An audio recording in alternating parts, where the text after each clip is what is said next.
আসসালামু আলাইকুম রহমতুল্লাহ বারকাতু। আজকে আমরা এরকম মানিকগঞ্জে আসার পরে এরকম আরেক বাইরে দেখলাম এরকম ভ্যান চালাইতেছে, তো ওই ভাইয়ের সাথে আমরা কিছু আলাপ আলোচনা করবো।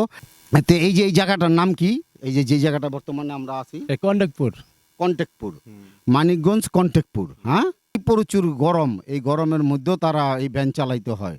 যতই গরম হোক আর যতই বৃষ্টি হোক, কিন্তু তাদের এই ইনকাম করতেই হবে, কারণ সংসারের চাহিদা মিটাইতে হইলে তাদের ইনকামে বাইরে হইতে হয়।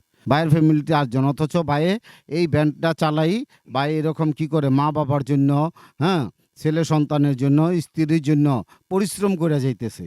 তো ইনশাল্লাহ আপনারা এই ভাইয়ের জন্য দোয়া করবেন, কারণ একটা পুরুষ মানুষ ফ্যামিলিতে কি যে ভূমিকা রাখে, ওই পুরুষটা যখন না থাকে তখন সে বোঝা যায় যে সে কত কষ্ট কত পরিশ্রম করো। এটা দিলাম, এটা দিয়ে আপনি এই খরচ করবেন। আপনার খুশি আছেন তো? ইনশাল্লাহ আলহামদুলিল্লাহ। আপনার যে জিনিসটা যে বোঝার চেষ্টা করলাম, এটা যে মনে করেন আমরা চেষ্টা করলাম আপনার সাথে আলাপ আলোচনা করার জন্য। দেখেন